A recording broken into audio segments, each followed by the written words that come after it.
It seems that not even a single day goes by without hearing about some kind of action or decision made that places a double standard against white Americans. They seem to be piling up against us at an alarming rate, so much so that they've become the norm in American society, and even all across the Western world.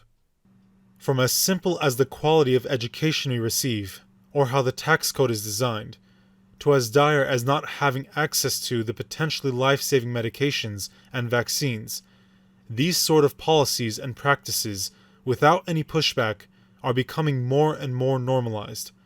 And as that happens, they increasingly seep into our daily lives. These policies, and those responsible for it, dictating to us how we can live our own lives, essentially enslaving us to the will of the colored masses.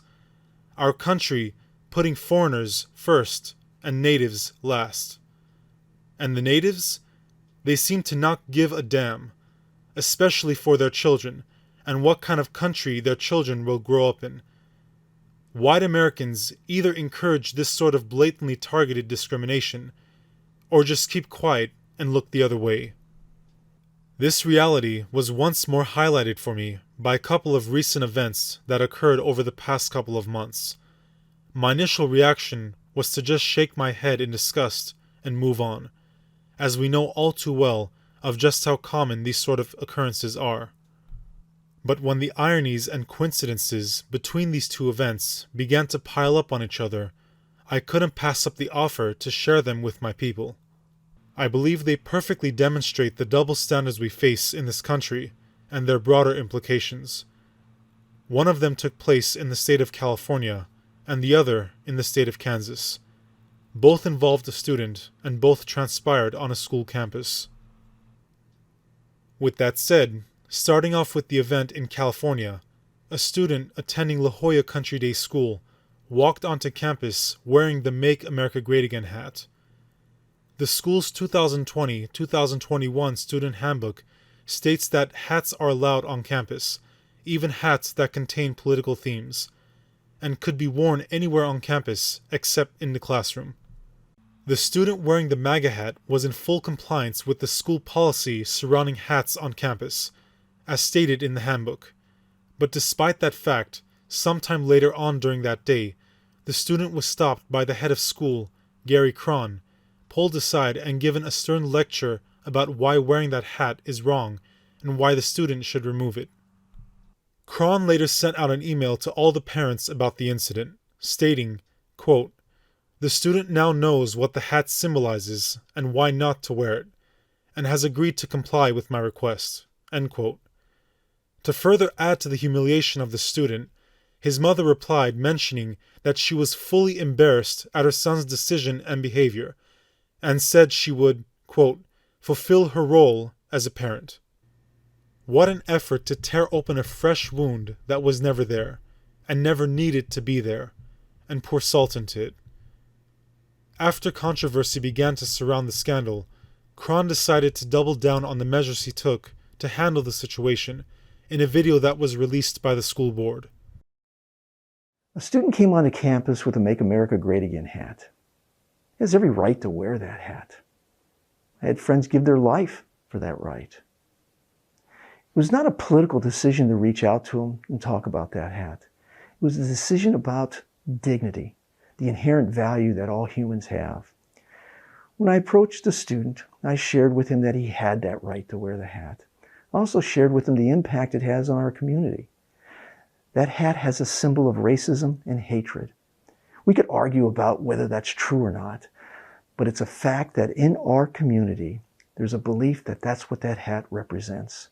And because we're a community of dignity, that all people have value and that all people are vulnerable, I wanted the student to know that his decision was going to have an impact on people.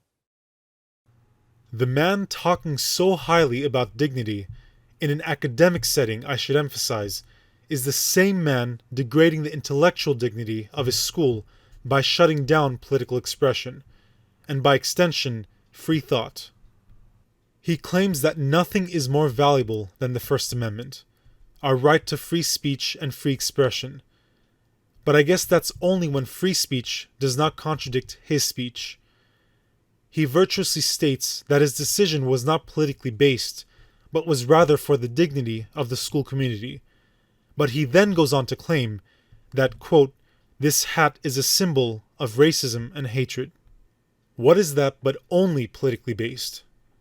Gary Cron, claiming that the hat is a symbol of racism and hatred in watered-down terms, is him basically making it known that he disagrees and takes offense at the political messages or ideas that the MAGA hat conveys, and therefore does not want those kinds of political ideas in his school.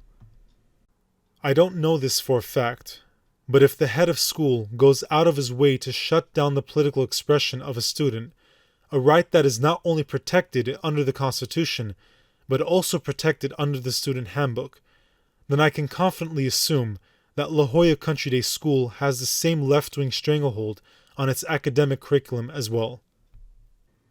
As for what this means for those that wear MAGA hats, i.e. Trump supporters and white people in general, expect the public support for this president to plummet, even among conservatives. Expect the hat to be purged from society at a rate faster than the speed of light. Even though this hat was despised from the start, it was still, quote-unquote, tolerated to an extent, because the man who created this hat was serving as the president at the time, so the hat's relevance and impact was unavoidable. But now that Trump is projected to lose the presidency, so too is his hat expected to lose both cultural and political relevancy as well. In just a few years' time, the MAGA hat will become a vile relic of the past, associated with hate, division, and of course, white supremacy. I can safely predict that anyone who wears the MAGA hat 4 years from now will be met with reactions comparable with the sin of wearing the swastika. It will just be considered another white people thing. And we already know that anything upheld by white people is racist and evil, and must be driven out of society.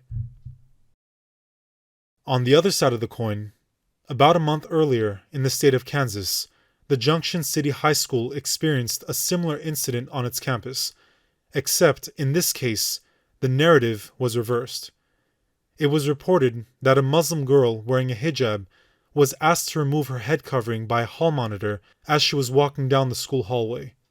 Once again, according to the high school's own student handbook, students are prohibited from wearing a number of pieces of clothing, among them being head coverings of any sort on campus, which also, of course, includes a hijab.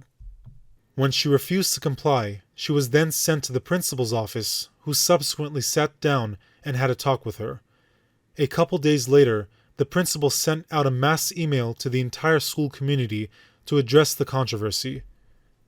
Not even 2 weeks after the incident, on November 3rd, Sasha Dent, a spokeswoman for the Geary County School District, which runs the Junction City High School, announced that Melissa Sharp was being suspended from her role as principal of the high school and was being replaced with an interim. All this for her grave mistake of adhering to and enforcing the school dress code. Soon afterwards, the Kansas chapter for the Center for American Islamic Relations, or CARE Kansas, stepped in on behalf of the Muslim girl at the center of this whole manufactured crisis, and released a message concerning the issue, stating that, quote, "We will closely monitor the investigation, but strongly believe and demand that the Junction City High School and its school district must examine policies to determine if changes must be made to prevent such incidents in the future. All district personnel, especially school administrators, should be offered diversity training on the right to religious accommodations for students and staff, and the proper way to enforce the district's policies." End quote. In other words, do more to enforce diversity at your school, and do more to accommodate Muslim students. And, of course, the district bowed down to the orders of Islam, and showered the entire school, from the janitors to the administrators, with, quote, "robust diversity training, active community engagement, and more education of different cultures and beliefs," end quote. As if we didn't already have enough of caving to other cultures. Just more white kids sitting through more self-hatred in the classroom. Now take a moment to imagine this. Imagine if the Center for Saudi-Christian Relations was created in a place where Sharia is law. Imagine if this Christian body looked out for the interests of the thousands of persecuted Christians in the region, cried out against rampant Christianophobia, and not only hoped, but demanded that the fundamental Islamic schools change their school policies just to accommodate a handful of Christians attending their schools. You can't imagine something like that happening, can you? And if that ever did happen, you would probably see Christian students hanging from the rooftops of the school, and concerned Muslim parents attempting to storm the Christian center and taking its members hostage. As for the Muslim girl wearing the hijab, if she wants to wear her head covering in public or open spaces, then she has that right. I take absolutely no issue with that. That's how it is in this magnificent country of ours. Our laws guarantee the right to practice one's faith freely. But if she enters an area or an institution that is lawfully within its rights to set up and maintain its own standards, then she must observe them to the fullest. If the student handbook clearly states that there are no head coverings permitted on campus, then that's the end of it. Of course she's allowed to question their rules, but in the end, the school reserves the right whether to change or keep their policies as they are, and should not be pressured by CARE Kansas or any other organization outside of the school district. If the girl and her family really takes issue with the rules, well, that's too bad. She should go find another school more fitting to her expectations.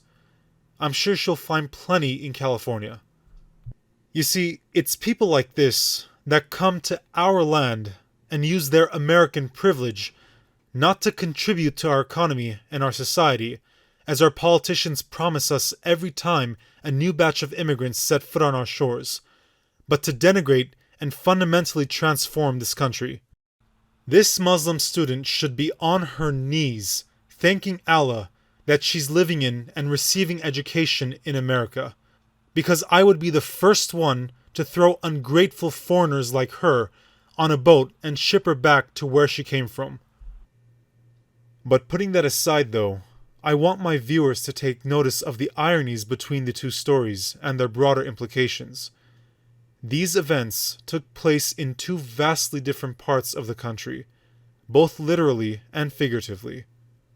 The state of Kansas is a pretty heavily white-dominated state, making up 76% of the total population, for now anyways.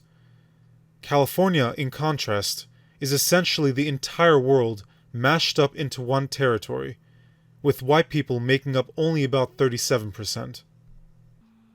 These two states couldn't be further apart from each other. But California, a state that is comprised of all the colors and is no friend to us, is able to shamelessly enforce the culture and policies designed to protect the people it now reflects, the colored folks, but to disparage us.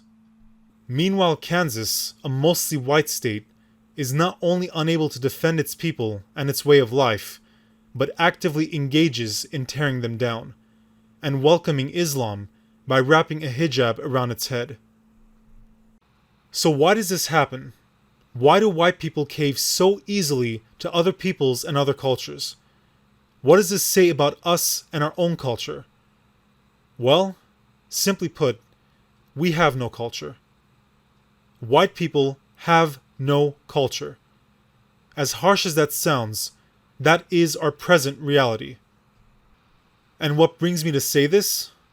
Because a people with a proud and dominant culture would not permit other cultures to hijack their system and set it in its own favor, and in turn, take over their land, their laws, their institutions, and their own culture.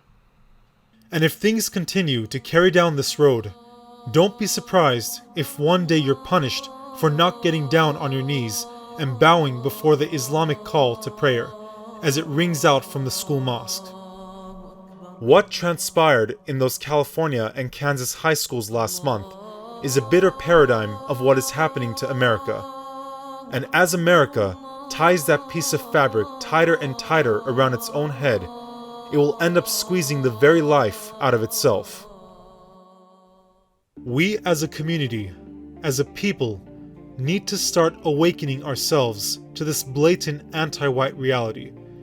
We have an obligation towards ourselves, and even more, towards our children, to start making noise and pushing back against these kinds of double standards and other forms of discrimination, which are specifically designed to cripple our very livelihood.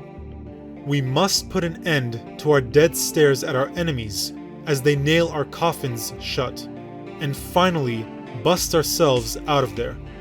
Because if we don't, we will be helplessly trapped as we are forced to hear the cries and screams of our own children as they suffer the same fate.